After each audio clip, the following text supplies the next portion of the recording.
Donnie and Dolly, the team is supported by ableauctions.ca. Closing your business? We can help.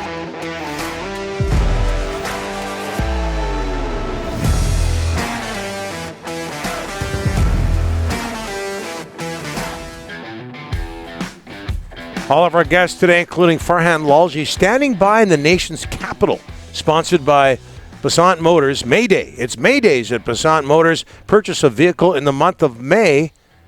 Time's running out. And choose one of 3 great promotional options. May Days only at Basant Motors. Learn more at basantmotors.com. All good? May Day takes me back to Queen's Park. Back in the 80s, elementary schools, the newest schools got together. It was May Day, track and field, all that good stuff. When you say May Day, it takes me back. It was a big deal at Queen's Park in Westminster, and our next guest would know all about that from TSN. Farhan Lalji, how are you, sir? I'm good. I don't think they allow them to do that stuff anymore. Like, the May Day parade and all that stuff. Rick used to dance with the pole and all that.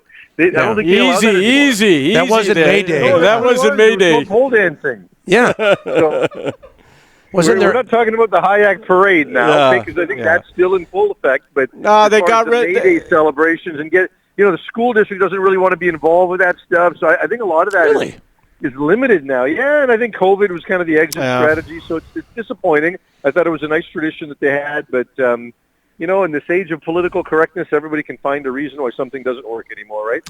Yeah, it's too bad. It is. Farhan, you're in Ottawa. How come? The CFC Top Prospects game, which is the top high school football players in the country, they get together here. They run it in conjunction with Red Blacks preseason game. Now, let's hope there actually is a Red Blacks preseason game, but we're going to have the broadcast nonetheless. So there's 70 of the top high school players in the country that are here. There's about a dozen kids from BC that are part of the group, so it should be a lot of fun. What's the caliber of high school football like right now versus, say, 10, 20 years ago, Farhan?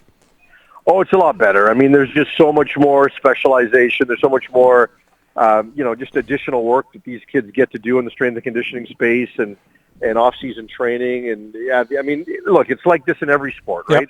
The training methods and everything are so much better. Everyone's bigger, faster, stronger, and that's certainly reflected here. The talent level of these guys is nothing like the old days when we had the BC Lions development camp or Senior Bowl back in the 80s. It's a lot different now. All right, you touched on it moments ago. CFL labor dispute. What's the latest, Farhan? Well, we're down to the short strokes. I know the PA is in discussions right now with some internal meetings, and I know that they did communicate with the league earlier today, and I don't think they've made a decision yet on whether or not they're going to put this thing to a vote. My understanding is the league still didn't make any moves as it relates to the ratio. I don't think they've gone to 7 full Canadian starters yet. So there's still time, but if they're going to vote on this thing, this is going to happen pretty quick because the deadline is midnight tonight. You're going to have to go through that in terms of just the admin side of it and everything like that. So we're all just crossing our fingers because I'm telling you, in Rick Dollywall terms, I'm telling you, if this doesn't get done, in the next 8 hours here, it's going to be a long, long break. Farhan, do they not realize this is the last league in the world that can afford this to miss? Vancouver and Toronto, I said this yesterday, Farhan, Vancouver, Toronto, Montreal are a mess in terms of attendance and all that. And, Vancouver's got new ownership. Like, what are they thinking here? Like, get in the room, lock yourselves in a room and get it done. You're right. And they've locked themselves in rooms repeatedly, but then you get other interests that come into play and say, no, wait, we wanted you to negotiate this way. Well, no, we actually want you to negotiate this way now. And everybody believes they've got the moral high ground, right? So as far as the players are concerned, we've taken it in the wrong direction. The last 3-4 CBAs, we're going to get our way this time around. And even though you guys think we got a good deal, we're going to get an even better one, and we're not going to move on the ratio. And the owners are saying, look, we have given a lot in this deal, which they have, and we're not going to give on this topic. So as lame as it sounds right now, it really is a philosophical line in the sand. It's not about 9 starting positions. It's about staring each other down and winning. Like, that's really what this has come down to, as ridiculous as it is. And the league, or the players think they have some leverage because they know the league doesn't want to lose any revenue, which happens if they don't play the games this weekend. But from the league perspective, if they stand firm and force the players into not voting or in a strike or whatever, if that happens and games are missed, I think the league is going to do everything they can to absolutely crush the players. So if the players have some leverage right now, we'll really see if they can use it. But if it goes and they push them and it is a strike and games are lost, I think the owners will do everything they can to crush them. And I know that sounds wrong, and my friends at CFL News are going to take the quotes and put it, and they're going to make it all a big deal. But if it goes to that point and games are lost, I think all bets are off. The offers come off the table. It's not going to be pretty. Let's go to the ratio. First of all, the C in CFL is Canadian. It is a Canadian game. It's been built on Canadian players from day one, Farhan. Your thoughts on the ratio? Are you okay with them going from 7 to 6? I am with them going from 7 to 6. And look, I'm a pro ratio guy, but I'm not one of these guys that just puts their head in the sand and says, no, don't touch it. Because 21 roster positions and 7 starters, that's an arbitrary number, right? Someone came up with that. This isn't like gun control where it's right or it's wrong. Someone came up with that. So do I believe a slight downward adjustment is appropriate based on everything I've seen and the research I've done? Yes, I do. That said, I still think 6 and 21 is a meaningful ratio, and I think a meaningful ratio is important. I think 6 still gives them that.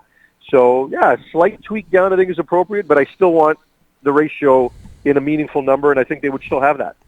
Farhan, let's go back a couple of answers ago. You mentioned the owners possibly crushing the players. Maybe crushing the league. But maybe crushing the league if they do that. That's awful PR. Yeah. Well, yeah, I know. And look, it's probably not the right way to say it, but I just think that at that point, we're going to get into a long dispute the second anything is lost, because then the offer gets worse. And then the players, when you think of the cost involved in making a decision today to strike, and now the players say, okay, we're going to strike. The league says, okay, we're not going to house you and feed you. The players say, okay, we're going to fly everybody home. Who pays for them to come back? Yeah. Right? And it just starts there. Is it going to hurt the league? Yes, but the league says we have given in this deal. We're not going to give any more. And the players are saying, don't touch my ratio, right? And, the league's responsible a bit, because when they had that first offer a couple of weeks ago where everything was zero, 0 starters, 0 revenue sharing, 0 cap increase, when they took the ratio to 0 at that point, even though that's not what they really wanted, it was just their opening bargaining line, the optics were so bad for the players, it really forced them to dig in. I think they overplayed their hand in that moment, and we'll see if the players overplay their hand right now and decide to go on strike. My gut tells me something's going to get done, but that's not insider knowledge. It's been too quiet for the last 36 hours. So I would be surprised, and again, speculating right now, I would be surprised if we didn't get a vote today. I'm not telling you we're playing, but I just think somehow, some way we're going to get to a vote. Yeah. Season opens June 9th, regular season, preseason games before that. Lions a season opener June 11th with One Republic against the Elks at BC Place. Hey, Farhan, with that in mind, how difficult is it right now for Rick Campbell and every coach in the CFL to prepare? Well, it's not difficult. The players, when they're on the field, they're moving forward. How difficult is it for Amar Doman and the marketing staff of the BC Lions or every other team to sell tickets? Right? Yeah, for these last 2 weeks, we've been talking labor, and he invested all of this in One Republic. Nobody's buying a ticket right now because they don't know if there's going to be a game. Heck, I'm trying to fly to Calgary for the game on Saturday. I can't buy my plane ticket. That's the hard part. Forget the players and game prep, because when they're on the field, they're prepping. When they're in meetings, they're prepping. But try selling a ticket right now. Bang on. Farhan, enjoy the nation's capital. All right. Thanks, my friends. Talk to you soon.